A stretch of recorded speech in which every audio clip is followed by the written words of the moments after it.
Салам радиосунда жаңылыктар.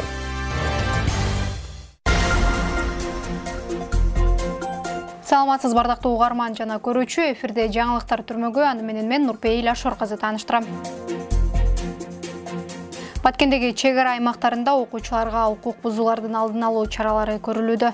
Милиция кызматкерлери жаш балдар арасында кылмыштуулуктун алдын алуу максатында Миңбулак, Көкташ, Орто Боз айылдарындагы мектеп окуучулар менен жолугууларды уюштурду. Бул тууралуу облустук милициядан кабарлашты. Жолугушууда мектеп окуучуларына жолдо жүрүүнүн эрежелери окутулуп, жол кырсыктарын алдын алуу, кылмыштуулукту болтурбоо, укук бузууларга жол бербөө максатында түшүндүрүү иштери жүргүзүлдү.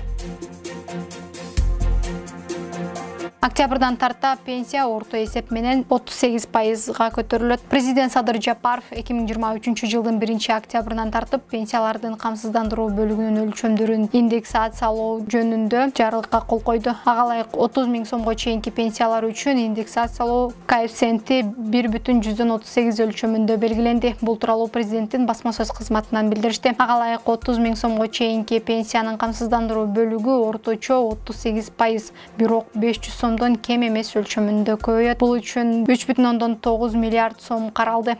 Мындай пенсиялардын орточо бөлүмү жогорулагандан кийин 9354 сомду түзөт. Бул пенсиянын азыркы өлчөмүнөн орто эсеп менен 1692 сомго көп. Соцфонддун маалыматына ылайык өлкөдө 765600 пенсионер бар. Алардын ичинен 219 000 пенсионер 5000 сомго чейинки пенсия алат.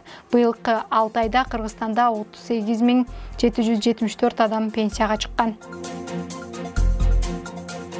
Кызыл Кыяда 3 кыздар төрөлдү. Алардан шаар мэри Асылбек Маткалыков кабар Бул тууралуу шаардык бийликтин маалымат кызматы кабарлады. Маалыматка караганда шаардын 36 жаштагы тургуну Гүлжамал Каратаева наристелерди 9 жылдан бери күтүп келген. Учурда наристелердин жана эненин абалы жакшы деп бааланып, кечээ 13 сентябрда төрөтканадан чыгарылды.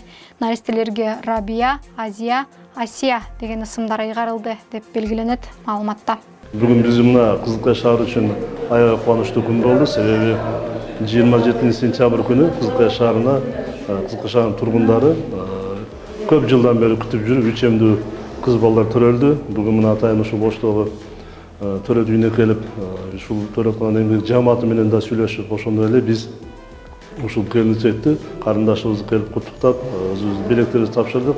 Баткенде кичи ажылыкка зыяратчыларды алып барчу туристтик компаниянын өкүлчүлүгү ачылды. Бүгүн 14 сентябрда Баткен шаарында Жазира Travel туристтик компаниясынын филиалы ачылды. Эми баткендиктер бул компания аркылуу кичи ажылыкка Баткенден эле жол тарта алат. Баткен филиалынын ачууна ошол Баткен облусунун жарандарына бир дагы ыңгайлуу шарт түзүп, Ошко барып акча төлөп же ошол шарттарды жеңилдетүү максатында ошол Баткен филиалын ачтык. Баткен шаары, Баткен районундагы жарандарыбыздын умрага баруучу жарандарыбызга бир шарт түзүлүп отурат. Алыскы Ош шаарына барыштан көрө ушул жерде биздин Баткен шаарында офис ачылып отурат. Эгерде кимде-ким ушул умра сапарына аттанган биздин бир туугандарыбыз ушул офиске келип, түздөн түз келип, ушул жерден кайрылып, ушул жерден умра сапарына аман эсен барып, ибадаттарды кылып, дуаларды кылып келиш үчүн бүгүнкү күндө бизге бир шарт түзүлүп отурат. Буюрса жаңы сезон старт алган негизи, бирок ал жакта бир аз күндүн ысыктыгына байланыштуу биздин жарандар эми баштап атышат. Кудай буйрса октябрдын орто чендерине биринчи рейстер жөнө баштайт. Бул деген ушул жердеги элдердин Ошко барып офиске, ошол жака катталып, ошол жака акча төгүп, документацияларды Оштон эмес ушул жерден бүткөнгө бир шарт түзүлүп атат десек болот. Кудай буйрса бул жерде умрага жөнөп аткан умрачыларды топтоп алып ушул жерде сабактарды өтүп, Меккенин тарыхтарын умра боюнча бир сабактарды уюштурууга дагы Кудай буйрса шарттар түзүлүп атат. Эми мана биздин Баткен областыга умра сапарыга аттангандарга өзүбүздүн областка ачылганы эң жакшы болду. Мурда Бишкекке, Ошко документтер үчүн басат эле. Азыр өзүбүздөн туурулап, өзүбүздүн Баткенден эле барса болот экен. Ушуга эң ыраазы болдук. Өзүбүздүн балдар, кыздарга ушу умра сапарга дайым апарып жүргөн жигиттерибизге ушуларга ыраазычылык билдиребиз. Өзүбүздүн Баткенден ачылганы эң жакшы болду. Биздин Баткенге ачылган умра сапарына баргандар үчүн эң оңой жол ачылыптыр. Мен 2019 ажыга барып келгенмин.